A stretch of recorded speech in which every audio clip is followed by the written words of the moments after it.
اسلامی زندگی کے ساتھ سماج کی ترقی، سوسائٹی اور معاشرے میں خوبصورتی اور خوشگواری، زندگی کا حسن مذہبی زندگی کے ساتھ، مذہب کے ساتھ، لیکن غلط فہمی ہے، اور وہ غلط فہمی ہم مسلمانوں نے پیدا کی۔ ایک غلط فہمی ہے اور وہ غلط فہمی ہم مسلمانوں نے پیدا کی کہ خود مسلمانوں کے ہاں اسلام کا تصور، مذہب کا تصور غلط ہو گیا، پھر غلط فہمی پروان چڑھی، وجہ خود مسلمان بنا، اور پھر یہ غلط فہمی پروپیگنڈا بن گئی، اسلام کے خلاف سازش بن گئی۔ غلط فہمی کیا بنی کہ معاشرے اور سماج کی ترقی میں مذہب کا کوئی کردار نہیں۔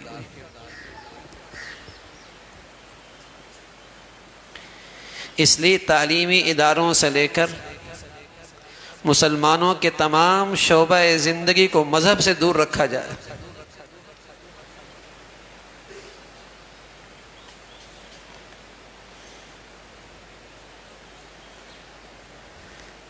اور اس غلط فہمی کو اور اس پروپیگنڈے کو یا اس سازش کو پروان چڑھانے میں ہم مسلمانوں کا بھی قصور ہے۔ ہمارا قصور یہ ہوا کہ ہم یہ سمجھ بیٹھے کہ مذہب کا نام یہ ہے کہ لا الہ الا اللہ محمد الرسول اللہ پڑھ لیا، پھر باقی زندگی آزاد۔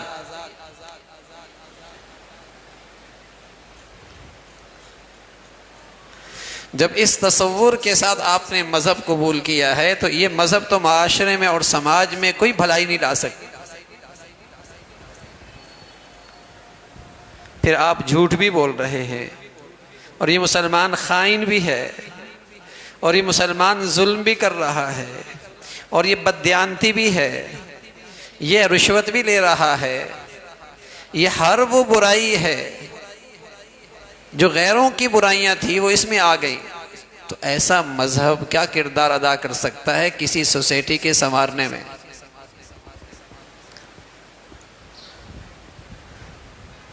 تو سازشیوں کو موقع ملا،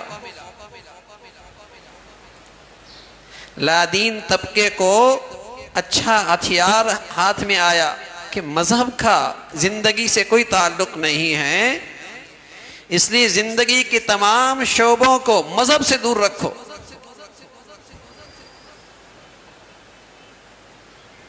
اور اس کا نتیجہ یہ ہے کہ کوئی بھی آج تعلیمی ادارہ مسلمانوں کا شاید نہیں ہے جہاں مذہب کی پوری تعلیم دی جاتی ہو اور مذہب پر پورا عمل کیا جاتا ہو، جہاں حکومتوں کے اربوں کے بجٹ لگ رہے ہیں،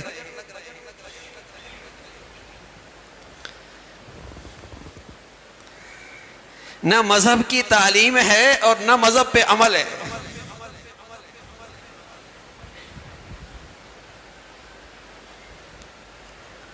اور ان ملکوں کا اور ان سوسائٹیوں کا اور اس معاشرے کا معاملہ اور خطرناک ہو جاتا ہے جہاں مذہب کی طاقت بھی نہ ہو اور قانون کی طاقت بھی نہ ہو۔ باہر کی دنیا میں مذہب تو نہیں، قانون کی طاقت ہے۔ تو جہاں تک قانون کی نظر دیکھ رہی ہے وہ جرم سے باز رہتے، اور جہاں قانون کی نظر نہیں رہتی وہ سارے جرائم کرتے۔ لیکن مسلمانوں کے ہاں تو یہ تھا کہ جہاں قانون ہے وہاں بھی عمل ہے، اور جہاں قانون کی رسائی نہیں خیال تھا کہ اللہ تو دیکھ رہا ہے، تب بھی جرم سے باز رہا کرتا تھا، تب بھی زیادتی اور ناانصافی نہیں کیا کرتا تھا۔ قانون کی طاقت بھی اور پھر مذہب کی طاقت بھی اس کو نا انصافی سے، ظلم سے، زیادتی سے، حق تلفی سے روک دیا کرتی تھی۔ حضرت عمر رضی اللہ تعالیٰ عنہ سفر میں تھے، دوران سفر ایک چرواہا نظر آیا، اس نے حضرت عمر کو پہچانا نہیں، آپ نے اس کا امتحان لینا چاہا کہ بکری کا دودھ چاہیے۔ چرواہا کہنے لگا یہ بکریاں مالک کی ہیں، اس کی طرف سے اجازت نہیں۔ آپ نے اگلا سوال ڈالا، پھر امتحان لیا، کیا تم بکری ہی بیچ دو، تمہیں پیسے مل جائیں گے، تم کہنا بھیڑیا نے کھا لیا، جنگل میں تو کھا ہی لیتے ہیں۔ مالک کہاں دیکھ رہا ہے؟ چرواہا جو واقعی مذہبی تھا، جو واقعی مسلمان تھا، کہنے لگا مالک تو نہیں دیکھ رہا لیکن مالک کا خدا تو دیکھ رہا ہے۔ یہ جنگل میں جہاں قانون کی رسائی نہیں اور جہاں قانون کی طاقت نہیں، مذہب طاقت دکھا رہا ہے، مذہب طاقت دکھا رہا ہے، خیانت نہیں کرتا۔ لیکن میرے دفتر میں جب قانون بھی نہ ہو اور اندر مذہب بھی نہ ہو تو بتائیے پھر کیسی خیانت کرتا ہے، کیسی لوٹ مار کرتا ہے۔ کوئی دفتر جا کے دیکھیے نا، کسی بھی ادارے میں جا کے دیکھیے،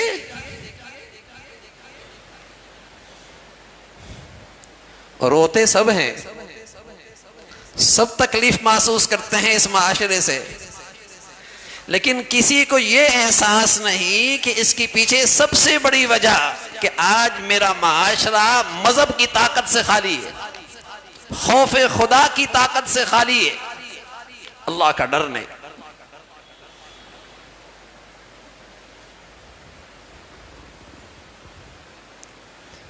ماں کا خیال اللہ تعالیٰ سے چوکا، بیٹی سے کہنے لگی پانی میں کچھ، دودھ میں کچھ پانی بھی ملا دو۔ بیٹی کا خیال اللہ کی طرف تھا، کہنے لگے کل ہی تو حضرت عمر نے اعلان کیا ہے ملاوٹ برداشت نہیں ہوگی۔ ماں کہنے لگی بیٹی عمر کہاں دیکھ رہے ہیں؟ تو بیٹی نے اگلی بات کہہ دی، اماں عمر تو نہیں دیکھ رہے، عمر کا خدا تو دیکھ رہا ہے۔ قانون تو بنا ہے، قانون کی طاقت بھی یہاں نہیں پہنچ سکتی، لیکن مذہب کی طاقت تو تنہائی کے اندر بھی کام آ رہی ہے۔ لیکن ہم نے پروفیسر بنا دیا، انجینئر بنا دیا، ملازم بنا دیا، افسر بنا دیا، ڈاکٹر بنا دیا، انجینئر بنا دیا، اور ان تعلیمی اداروں کو مذہب سے دور رکھا۔ اب پریشان ہوتے جہاں جاتے ہیں لٹیرے بیٹھے ہیں، اب پریشان ہوتے جہاں بیٹھے ہیں کس پر اعتماد کریں؟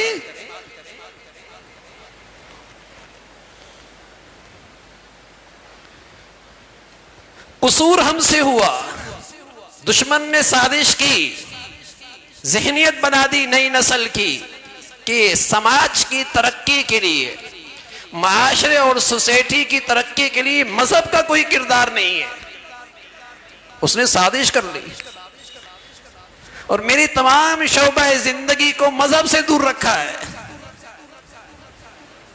جس سے قومیں بنتی ہیں، جہاں سے قوموں کو افراد میسر ہوتے ہیں، وہ تعلیمی ادارے ہوتے ہیں، ذہنیت وہاں ڈھلتی ہے، دماغ وہاں ڈھلتے ہیں، سوچیں اور فکر وہاں تعمیر ہوتی ہے۔ ان کو بے حیائی اور فحاشی کے اڈے بنا دیے۔ وہاں میری نئی نسل نشہ آور دوائیں، چیزیں کثرت سے اس کا استعمال ہے۔ بتائیے نا اس قوم کا کل کیا خوفناک آنے والا ہے۔ لیکن قصور ہمارا، ہم مسلمانوں کا، کہ ہم نے بھی اسلام کا تصور غلط پیش کیا۔ ایک تو مسلمان وہ ہے جس نے سمجھا کہ مذہب کا مطلب یہ ہے، اسلام کا مطلب یہ کہ کلمہ پڑھ لیا، کان میں اذان دے دی اور پیدائش پہ چند رسوم ادا کر دی، اور پھر باقی زندگی مذہب سے آزاد گزارنی ہے۔ جب مرنے لگا تو پھر جنازہ، پھر تدفین، پھر غسل، پھر کپڑے، پھر کفن۔ اسے سمجھے یہ مذہبی آدمی مر گیا، مسلمان ہو کے مر گیا۔ ایک تو تصور یہ ہے۔ دوسرا تصور جو جنہیں دنیا مذہبی کہتی ہے، یہ دیندار ہیں، یہ مذہبی مسلمان ہیں، ان کے ہاں بھی مذہب کا تصور یہ ہے کہ عقیدہ ٹھیک ہو اور عبادات کا اہتمام ہو۔ عقیدہ ٹھیک ہو اور عبادات کا اہتمام۔ روزے رکھ لیے، نماز پڑھ لی، کچھ حج کر لیا، عمرے کر لیے، کچھ خیرات کر دی، کچھ ظاہر مسلمانوں کا سا بنا دیا۔ ان کے ہاں بھی اسلام اور مذہب کا تصور یہی۔ اس سے سماج سے کوئی تعلق نہیں، یہ اس کا اور اس کے اللہ کا معاملہ ہے۔ دین کا وہ ایک بہت بڑا حصہ جسے آج مذہبی مسلمانوں نے بھی ترک کر رکھا ہے، جس کا تعلق سماج سے ہے، جس کا تعلق مخلوق سے ہے، جس کا تعلق لوگوں سے ہے، جس کا تعلق سوسائٹی اور معاشرے سے ہے، وہ ہے معاملات، وہ ہیں اچھے اخلاق اور عادات، وہ ہیں اچھی معاشرت۔ آج جو معاشرے میں الفت اور محبت اور اتفاق اور اتحاد میں کمی نظر آتی ہے، اس کی سب سے بڑی وجہ یہ ہے کہ آج مذہب کا یہ حصہ آج میرے معاشرے میں نہیں، بلکہ معاشرے میں کیا، گھر کی زندگی میں بھی نہیں ہے، تو وہاں بھی آج الفت اور محبت کی کمی، خاندان میں بھی نہیں ہے تو وہاں بھی الفت اور محبت کی کمی ہے، سوسائٹی بھی اس سے خالی ہے۔ دین کا یہ حصہ، اور یہ دین کا اتنا بڑا حصہ ہے، آپ حیران ہوں گے، قرآن کی سب سے بڑی آیت وہ عبادت کے متعلق نہیں ہے، وہ عقیدے کے متعلق بھی نہیں ہے، وہ معاملات کے متعلق، وہ معاملات کے متعلق ہے۔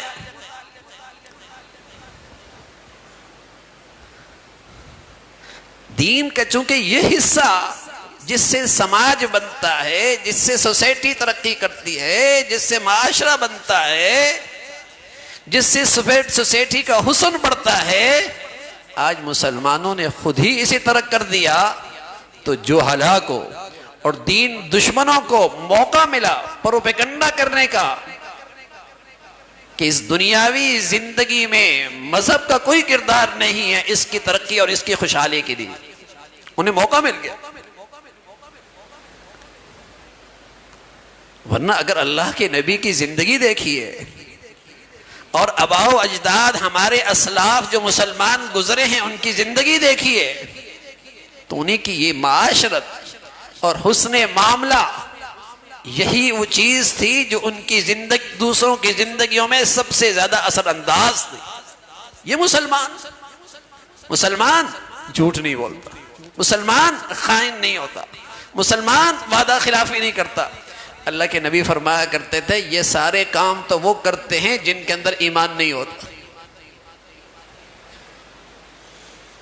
اب بتائیے کوئی واقعی مسلمانوں میں مذہبی ہو، وہ جھوٹا ہو سکتا ہے، وہ رشوت خور ہو سکتا ہے، وہ خائن ہو سکتا ہے، وہ عہد شکنی کر سکتا ہے، وہ ظالم ہو سکتا ہے، اس کا مذہبی زندگی سے کوئی تعلق نہیں۔ رسول اللہ صلی اللہ علیہ وسلم فرمایا کرتے تھے کہ جھوٹا یہ تو منافق کی عادت ہے، خائن یہ تو منافق کیا کرتا ہے، سود یہ تو یہودی کھایا کرتا ہے، دوسروں کا ناحق مال کھانا فرمائی تو کافر کھایا کرتا ہے۔ مسلمان وہ تو جھوٹا نہیں ہوتا، وہ تو خائن نہیں ہوتا، وہ تو کسی کے لیے اذیت کا باعث، تکلیف کا باعث، تشویش کا باعث، ناگواری کا باعث نہیں بنتا۔ لیکن آج دین کا تصور خلط ملط ہو گیا، جس کے حصے میں جو آیا اسے سمجھا اس کا نام دین ہے۔ ہم ایک مثال دیا کرتے ہیں، وہ نابینے لوگ پہلی مرتبہ ان کا واسطہ ایک ہاتھی سے پڑا۔ اب انہوں نے ہاتھی کا سراپا معلوم کرنا چاہا۔ نبینے جو تھے، ایک نے ہاتھ رکھا تو اس کے کان پہ پڑا، دوسرے نے ہاتھ رکھا تو اس کے سونڈ پہ پڑا، تیسرے نے ہاتھ رکھا تو اس کے دم پہ پڑا، چوتھے نے ہاتھ رکھا تو اس کے کسی اور حصے پہ پڑا۔ پوچھا ہاتھی دیکھا ہے کیسا تھا؟ تو جس نے جہاں ہاتھ رکھا سمجھا سارا ہاتھی کا سراپا یہی ہے۔ ایک کہنے لگا جس کا کان پہ پڑا، ہاتھی ایک پتے کی طرح ہوتا ہے۔ دوسرے نے کہا ہاتھی ایک ربڑ کی طرح ہوتا ہے جس کا سونڈ پہ ہاتھ پڑا۔ تیسرے نے کہا ایک لمبی سی چیز ہوتی ہے، جس نے جہاں ہاتھ رکھا اس نے سمجھا سراپا ہاتھی یہی ہے۔ عرصہ گزرا نا، نسلیں گزر رہی ہیں، مسلمانوں کے ہاں دین کا پورا علم بھی نہیں، دین پر عمل بھی معاشرے میں نہیں۔ جس نے جتنا دیکھا سمجھا مسلمان اسی کو نام ہے، اسلام اسی کا نام ہے۔ کس نے صرف عید پڑھی، کسی نے صرف جمعہ پڑھی، اور کسی نے صرف عبادات تک دیکھا، اس نے سمجھا اسلام اسی کا نام ہے۔ وہ بازار میں آزاد، اپنے رہن سہن میں آزاد، اپنے لین دین میں آزاد، اپنے معاملات میں آزاد۔ جس نے جتنا پڑھا سمجھا مسلمان اسی کا نام۔ جب مسلمانوں نے یہ قصور کیا تو اسلام دشمن قوتوں نے اگلا کھیل کھیلا اور نئی نسل کی یہ ذہنیت بنائی کہ اس دنیا کی ترقی میں، اس سماج اور معاشرے کی ترقی میں مذہب کا کوئی تعلق نہیں۔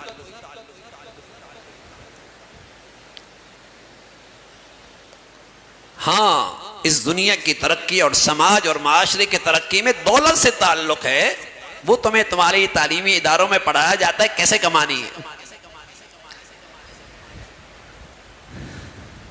مادیت اس سماج کی ترقی میں حصے دار ہے، وہ آپ کو پڑھایا جاتا ہے۔ مذہب اس کا سماج کی ترقی سے کیا تعلق، اس کا معاشرے اور سوسائٹی کی خوشحالی سے کیا تعلق؟ یہ نئی نسلوں کی غلط ذہن سازی ہوئی، اس لیے آج نئی نسل وہ سمجھتی ہے مسلمان بن کے جئیں یا کافر بن کے جئیں کیا فرق پڑتا ہے؟ تو مسلمانوں کی اولادیں بھی غیر مسلم ہو رہی، باہر جاتی ہیں، اس دنیا کی چمک دمک دیکھتی ہیں، وہ اپنے آباء و اجداد کا سچا مذہب بھی چھوڑ دیتی۔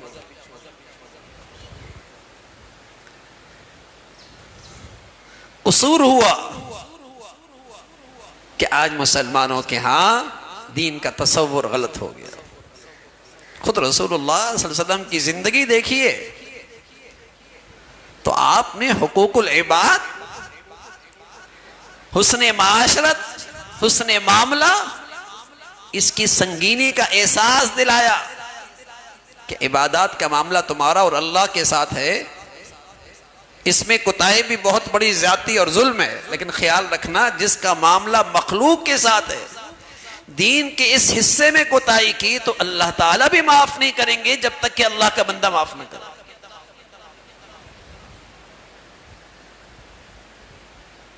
حسن معاشرت، حسن معاملہ، حضور علیہ الصلوۃ والسلام کی ایک حدیث اس کے لیے کافی ہے، ایک ارشاد بھی اس پوری زندگی کا حسن پیش کرتا ہے۔ فرمایا المسلم من سلم المسلمون من لسانی ویدی۔ صحیح معنی میں مسلمان وہ ہوتا ہے، صحیح معنی میں، ہمارے ہاں تو اپنا سوچ ہے نا مسلمان کی، فرمایا صحیح معنی میں مسلمان وہ ہوتا ہے جس سے دوسروں کو اذیت اور تکلیف نہ پہنچے۔ سبحان اللہ۔ اور آدمی اس کا پیمانہ خود بنا سکتا ہے کہ بتائیے دوسروں کی طرز عمل سے، دوسروں کے کسی حال سے، دوسروں کی کسی بات سے، دوسروں کے کسی رویے سے آپ کو تکلیف پہنچ رہی ہے تو بھائی پھر اس سے ان کو بھی تکلیف پہنچے گی نا، پھر اس حال سے، اس رویے سے، اس طرز عمل سے دوسروں کو بھی تکلیف پہنچے گی، ان کو بھی اذیت ہوگی، ان کو بھی برا لگے گا، وہ بھی تشویش میں مبتلا ہوں گے۔ تو رسول اللہ صلی اللہ علیہ وسلم فرمانے لگے صحیح معنی میں مسلمان جس سے دوسروں کو تکلیف نہ ہو۔ اور آپ نے نہ صرف کہا، نہ صرف عمل کر کے دکھایا، بلکہ جن کی آپ تربیت فرمایا کرتے تھے ان پر تنبیہ بھی فرمایا کرتے تھے۔ ایک شخص آئے اور بغیر سلام کیے، بغیر اجازت دیے آپ کی پرائیویسی میں، آپ کی تنہائی کی زندگی میں آ گیا، پرائیویسی آپ کی متاثر ہونے لگی، آپ نے فرمایا باہر جائیے۔ حسن معاشرت کیا ہے؟ اجازت لیجئے، سلام کر کے آئیے۔ اتنی رعایت رکھی کہ دوسروں کے لیے تکلیف کا باعث نہ بنے۔ حضرت عائشہ فرماتی ہیں رضی اللہ تعالیٰ عنہ، حضور علیہ الصلوۃ والسلام جب تہجد میں اٹھتے تھے تو کبھی کبھی میں آرام کر رہی ہوتی تھی، تو آپ ایسے اٹھتے تھے، قام رویدن ومشا رویدن وفتح رویدن، آہستہ سے اٹھے، آرام سے دروازہ کھولا، خاموشی سے چل دیے تاکہ رفیق حیات کی نیند خراب نہ ہو، سبحان اللہ، تکلیف نہ ہو۔ تو میرے عزیزو، دین کا یہ ایک بہت بڑا حصہ آج چونکہ میرے بازاروں میں نہیں، میری سوسائٹی میں نہیں، میرے معاشرے پہ نہیں، تو آج مجھے مذہب کا حسن نظر نہیں آتا، مجھے آج مذہب کی طاقت کا احساس نہیں ہوتا، میں نئی نسل کو سمجھا نہیں سمجھتا کہ مذہب کتنی بڑی طاقت کی چیز ہے، اس سے دنیا کی زندگی کتنی خوشگوار ہوتی ہے۔ صحیح معنی میں مسلمان وہ پوری شریعت کو سامنے رکھتا ہے، عقائد کا بھی خیال رکھتا ہے، عبادات کا بھی خیال رکھتا ہے، لوگوں کے ساتھ معاملات میں بھی اللہ کے حکموں کو سامنے رکھتا ہے، حسن معاشرت میں بھی خیال رکھتا ہے، اور اس کے اخلاق اور عادات بھی اچھی ہوتی ہیں۔ اللہ تعالیٰ ایسا مبارک زندگی اور اس پہ خاتمہ ہم سب کو نصیب فرمائے۔ وآخر دعوانا الحمدللہ رب العالمین۔